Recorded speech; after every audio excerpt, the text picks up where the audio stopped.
to all of you. It's wonderful to see some of you who have made it to a couple of our programs over the last couple of days. We particularly want to welcome those of you who may be joining us for the first time this evening. It's wonderful to have you here for this particular part of the Visiting Scholar in Religion program for this year.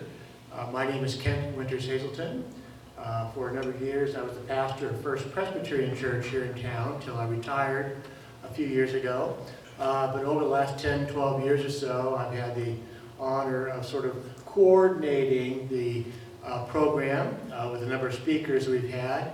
And it's also been my honor to be in contact with Dr. Abraham for almost 4 years in planning for this event. I actually was looking up something this afternoon. It was one of our early emails in May of 2019. Okay. So we have confirmation. Dr. Abraham was going to be our 2020 guest speaker in March, and it was 2 weeks before her planned trip here is when the numbers and everything changed and everything closed down. But we've been able to keep in contact for these years. We've planned a couple of other possible times. We kept coming back out of that kind of stuff. So we've been delighted with her presence here for the last 2 or 3 days and for the messages that she brought to us. I particularly want to say thank you to Plymouth Congregational Church for hosting this particular program this evening, and for the associate pastor here, Caroline Dean, who helped make arrangements for our program this evening. And she would like to come and give greetings from Plymouth. Yes.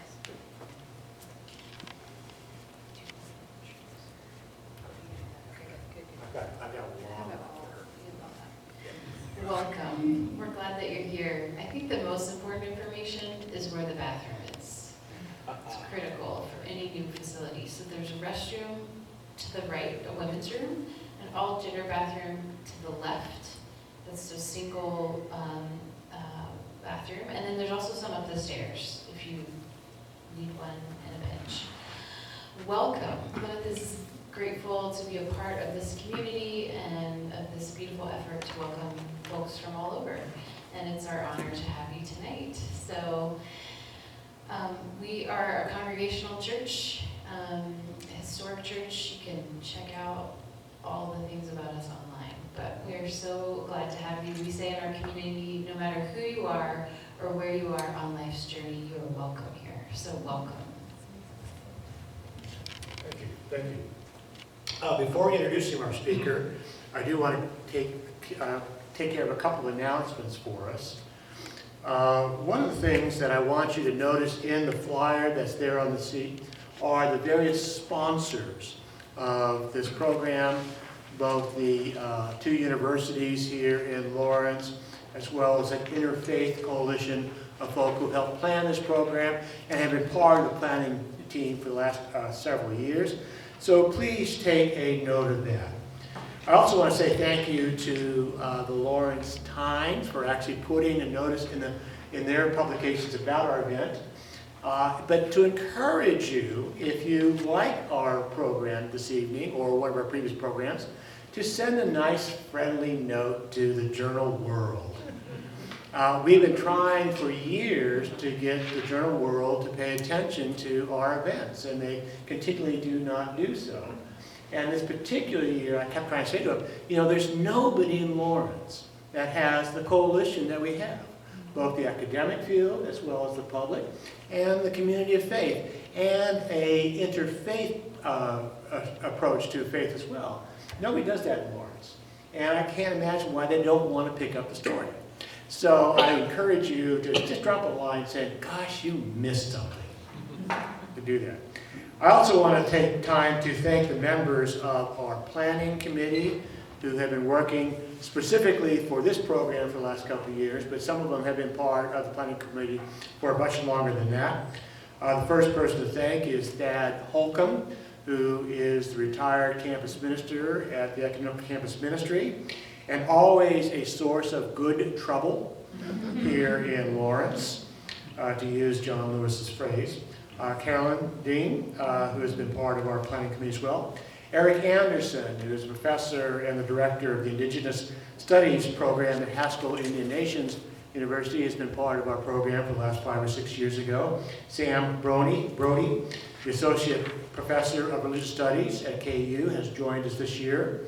Carolyn Kane, who is the president of the Lawrence Jewish Community Congregation, has also joined our program this year, as well as David Cooper, who is the director of the Ecumenical Campus Ministry today at KU up on the Hill. Larry Fry, who is here, is a retired United Methodist minister who is representing First United Methodist Church. Helen Hutchinson, who is the pastor of First Presbyterian Church, and Shelley Page is the developmental ministry for the Unitarian Universalist Congregation of Lawrence.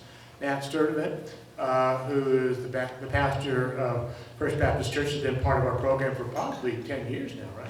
At least, so we're thankful. And Matt's church will be hosting our Sunday morning program tomorrow, an adult education forum at 9:30. I'm Dr. Asma Zita, who is the representative from the Islamic Center of Lawrence. We do want to let you know that we could use your contributions. So I'm going to invite Larry to come up and say a quick word about that.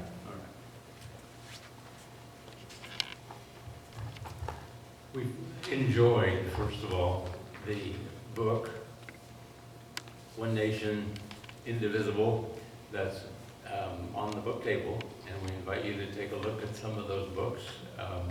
It was a book that we found interesting, inspiring, because it said in that book, faith is an action word. If you have a faith without action, there's questions about the faith. And this gave us an opportunity to bring her to Lawrence. She comes from Groton at the moment, and Groton is the birthplace. Does anybody know who the famous person connected to our town was born in Groton, Massachusetts? Larry, was it you? Amos Lawrence, who provided the money for KU and the foundation of this city, was a birthplace in Groton, Massachusetts, and we're grateful that those contributions were made, and it also meant a beginning of the end of slavery, as Kansas then, through the New England Immigrant Society, became a free state, and that's an important thing, especially today. The financial support for this program and is partly comes from the faith communities. Once in a while we get a small grant, and that's good. And we depend a great deal on you, people who come and think this is a worthwhile thing. And I do. Oh my gosh, Lawrence needs these opportunities for us to be together. And maybe the thing that caught me most in this time of the series with Dr. Ibrahim was the event that we had at the Islamic Center. Oh my gosh, the energy, the contacts, it was just amazing. And so we need more of that, right? So that's what we need. There are envelopes on the table. They have green. We send those to First Baptist Church. They hold that money until we need that to plan for the next one. And it is a small budget at the moment. I think Kent's word was modest. That's a good word. And so we invite you to consider the books and a donation to this process. There's also a sign-up sheet back there that if you would like to receive emails for future events, please sign that up at the back. So books, possible donation, and then signing up on that sheet are invitations for you to come back to the book table. And I also thank you for hosting. Yeah. Thank you. I do want to draw attention to the books that Dr. Ibrahim has for us. The first book is available is as Larry mentioned, The One Nation Indivisible, which was the book that really did capture our attention 4 years ago and brought her here. In that book, one of the questions that she addresses is the idea of exploring the experience. One reason we brought her because of that book was to explore the question about what is the experience of religious minorities in America at the time of the tenure of our former president.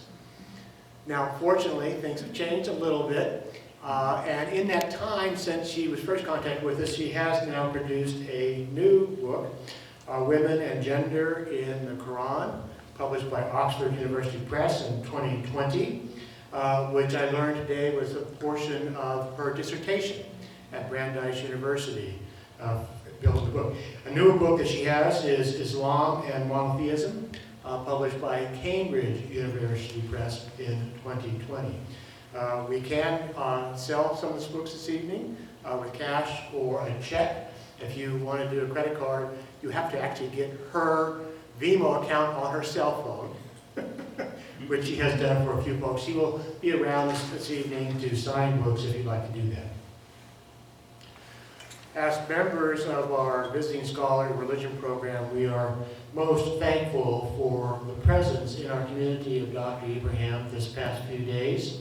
She's already provided several wide-ranging and thoughtful presentations for us. On Thursday evening, speaking at the Lawrence Public Library, she spoke about the many positive and productive ways in which seeking interfaith interaction in the academy and in business and the public square builds for the common good. In her position at the Groton School, she teaches, among other things, world religions, and using that background, we gathered at the Islamic Center last night, and she led us through an incredible survey of the common themes and religious orientations between Islam and the Quran and various religious traditions of the East, the Middle East, and of Africa. It was breathtaking in the scope of all that was there. And this morning, Celine spoke at the Lawrence Jewish Community Congregation and touched on an exciting and emerging work of Jewish and Muslim feminist scholars and holding the tension between traditions of their faith and the new perspective and voices that women scholars bring to these types of conversations and trying to help make those faith traditions continue to thrive going into the future. Tonight her topic touches on the common stories of women in the faith traditions of the three Abrahamic faiths, Judaism, Islam, and Christianity. Dr. Abraham makes her home in New Hampshire part of the time, where she teaches at the Groton School. Her husband recently moved to California, so she's becoming bi-coastal. I did want to say bi-coastal elite, from the east and the left coast kind of idea, but in the next few months she'll be flying over us a lot. Yes. We'll wait. We'll wait. We'll wait, yes. Look for me. Her daughter is a junior in high school at the Groton School and a very seasoned world traveler. Her passport is going to make all of ours look very, very weak and mild.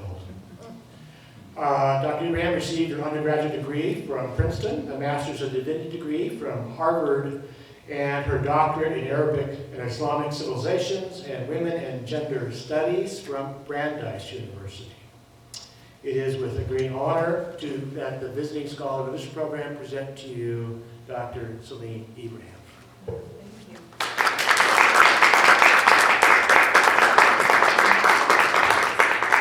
I was getting very comfortable in the chair, and then I realized, oh, I have to get up and speak. So it's a pleasure to be here. Thank you, Kent. Thank you, Larry. Thank you, Thad, and Pastor Matt. I look forward to being with your congregation tomorrow.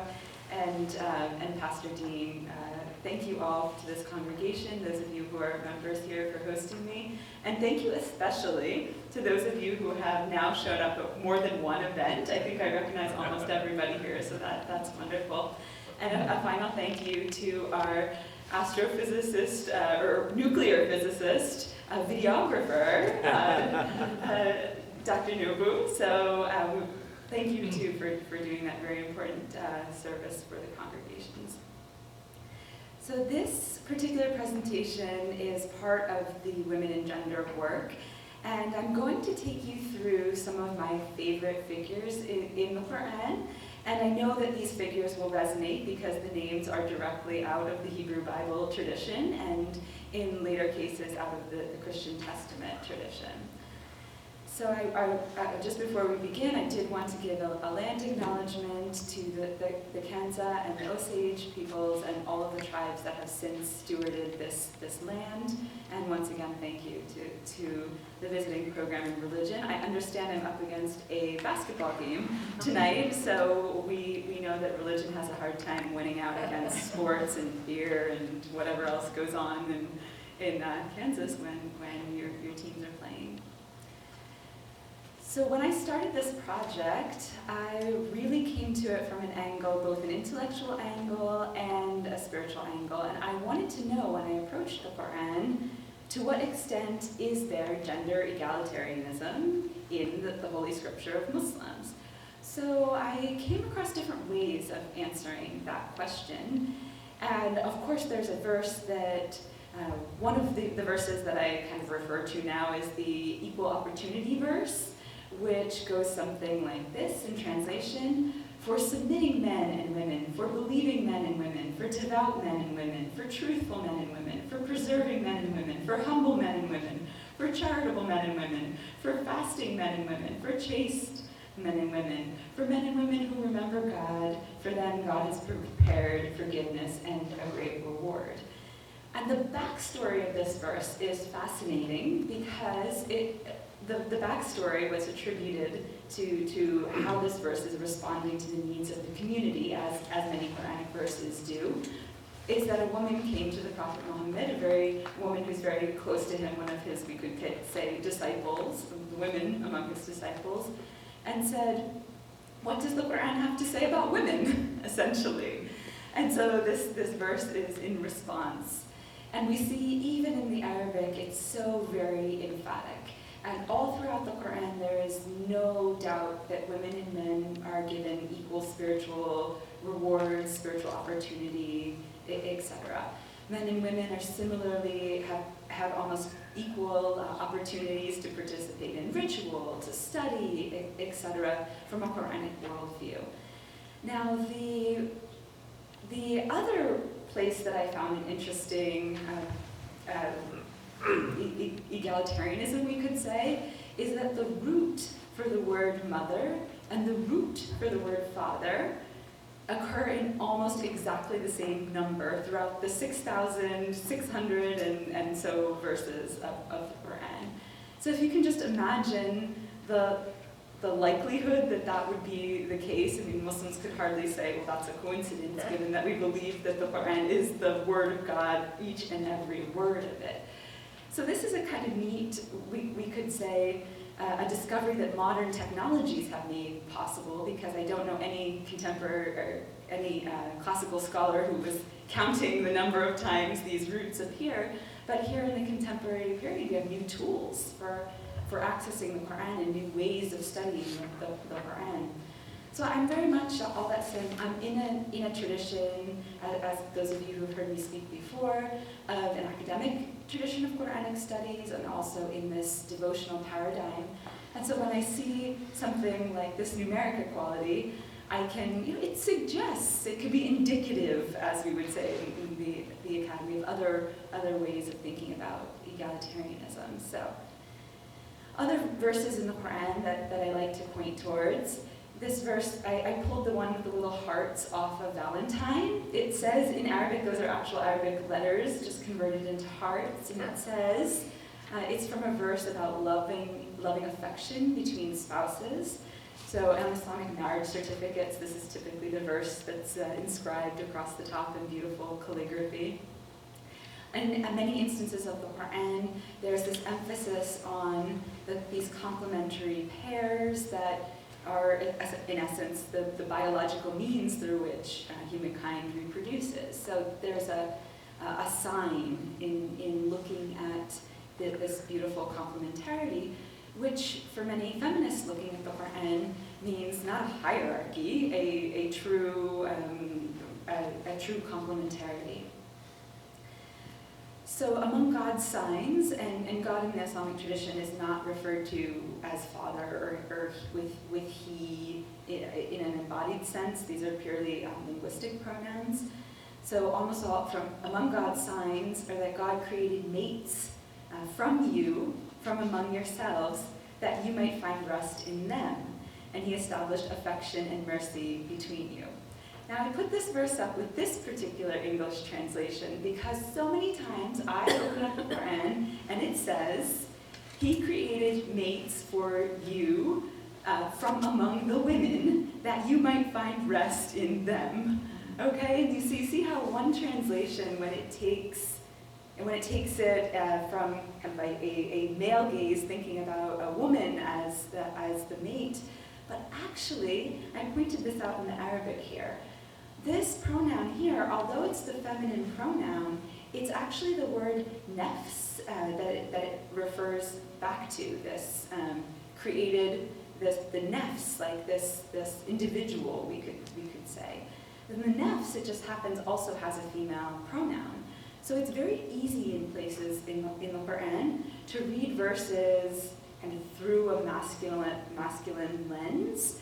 And it's very easy for English translations to take verses that are very deeply egalitarian about affection and mercy being established between spouses and to turn it into a paradigm where one spouse is, the existence is to please the other spouse.